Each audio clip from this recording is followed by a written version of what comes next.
show has a lot of heavy stuff in it. But one thing that's so beautiful about Connie's character is there's so much light and life and fun to her. And so it was very fun making the show, together, I would say that. Really It was a beautiful book. And I thought it had a potential as a television series that could be very powerful and very moving.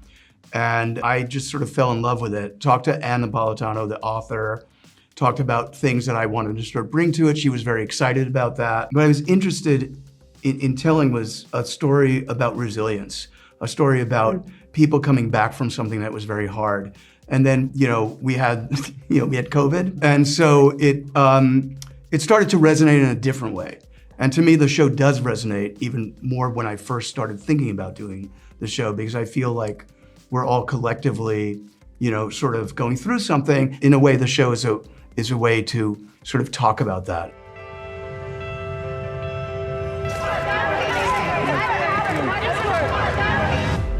What's it like being famous? I'm not famous. Yeah, okay. This is grief counseling. Anyone's invited to speak. People meet me and they think she's the woman whose nephew survived the plane crash. But they forget I'm also the woman who lost my big sister. I was so excited to do this with Jason because it felt like family, and I loved being able to play a character who was so actively searching for that, but also really adept at creating that. If we're fortunate in life, we have a chosen family. And I love the idea of demonstrating that through adversity, that we can actually surround ourselves with community that can lift us up and support us. And I think the show does that in such a beautiful way, but I also think that is part of what makes it so exciting to be reunited with each other, because it feels like family. I started writing this character of Dee Dee, and I really loved this character. This is new to the show. She wasn't in the book. There was something about this character that just made me smile every time I was thinking about her and writing her. And then we started to think, it was at that point when we were starting to think about casting, and I was driving into work and I thought of Connie for the role. And the minute that I thought of her, I could never think of this woman, this character, as anybody different. Working with Connie on Friday Night Lights was just a pinnacle experience. It was unbelievable. I mean, her work is so incredibly beautiful in it. And, if I was gonna work with her again, I wanted to find a role that I thought, she would sink her teeth into in a very different way than the character in Friday Night Lights. What are you doing? Drinking champagne by myself out of a juice glass.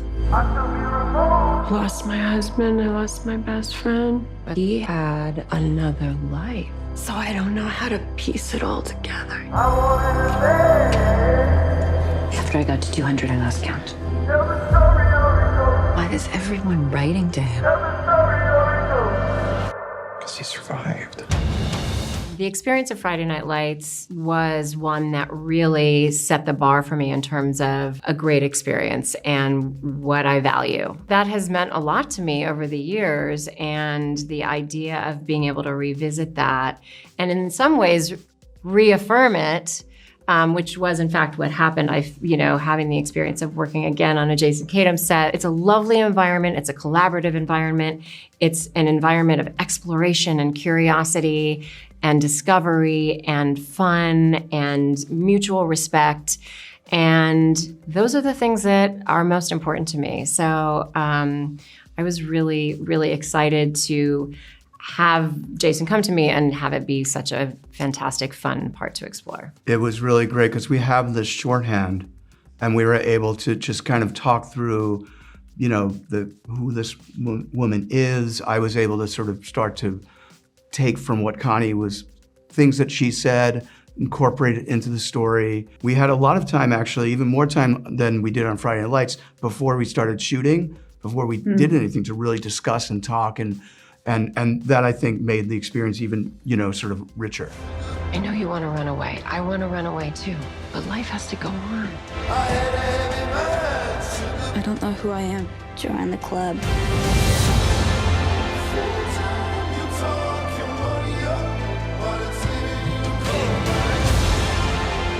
I'm sure you've heard great things. Oh, no secrets in grief group. My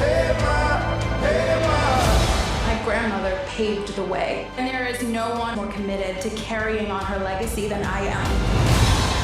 Since Friday Night Lights, I've always done certain things similarly, not everything, but we've always shot with 3 cameras, and we try as much as possible to shoot both sides at once so the actors can actually do scenes together and not be like, oh, now we're doing my side, now we're doing that side. And it allows for spontaneous things to happen. It allows to discover real things that happen in the moment. And I think audiences really appreciate it because it makes the audience feel like they're right there and they're, oh, you just saw something that...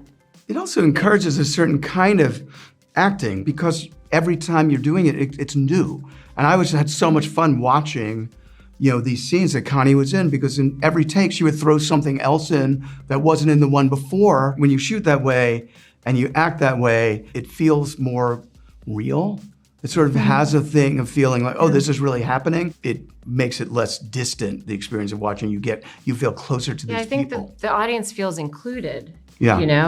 You feel, as an audience member, you feel like you've been included in the experience and the circumstance and trusted, We're being honest with the audience.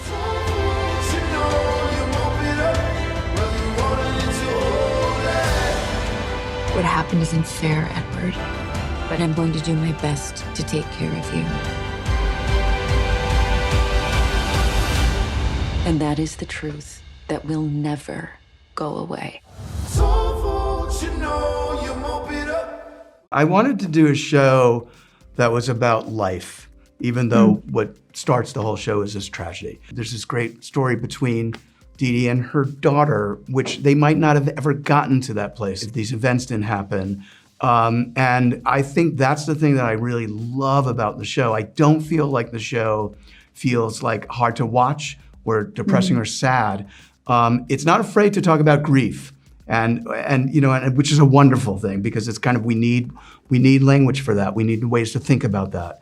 But there's also so much life in it and love and romance. The grief that I've experienced in my life has brought every bit of joy and light that I can possibly muster or the people around me can possibly muster because that's the counterbalance. And so in a way, it's like you almost can't have one without the other, or maybe we need to learn how to have them together, as much as we can.